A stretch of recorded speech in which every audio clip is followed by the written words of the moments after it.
PLI यानी production linked incentive scheme. यह scheme Bharat को मैन्युफैक्चरिंग में आत्मनिर्भर बनाने और चीन से कंपनियों को भारत लाने के लिए शुरू की गई थी।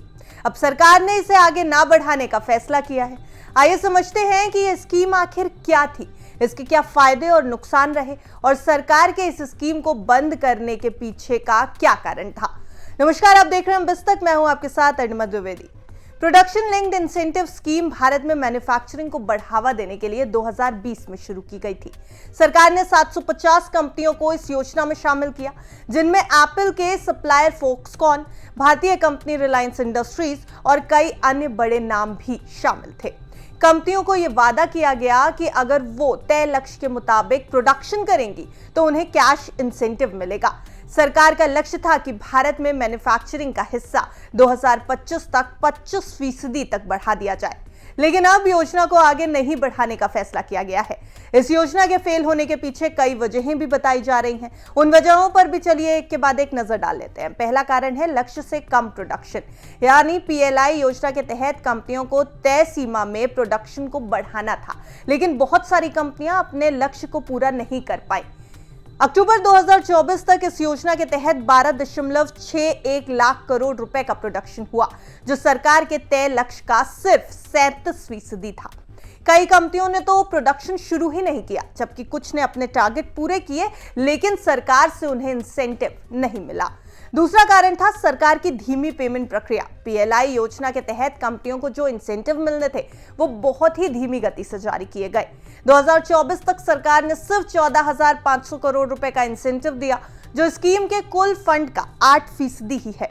पीएलआई स्कीम का बजट 2 लाख करोड़ रुपए के करीब रखा गया था। कई कंपनियों को उनके प्रोडक्शन के बावजूद वो भुगतान नहीं किया गया, जिससे उनका एक्साइटमेंट, उनका उत्साह कम हो गया। तीसरी वजह थी रेड टेपिज्म और कड़े नियम। सरकार की नीतियों में बहुत ज्यादा नियम कानून और कागजी प्रक्रिया थी, जिससे कंपनियों को योजना का फायदा उठाने में परेशानी भी हुई। ऐसा नहीं है कि प्रोडक्शन लिंक्ड इंसेंटिव स्कीम पूरी तरह से फेल हो गई। कई सेक्टर्स ऐसे भी रहे जहां स्कीम का काफी फायदा मिला। इस स्कीम का सबसे ज्यादा फायदा मोबाइल मैन्युफैक्चरिंग को मिला है। भारत ने 2023-24 में $49 अरब के मोबाइल फोन बनाए हैं, जो 2020-21 की तुलना में 63% ज्यादा था।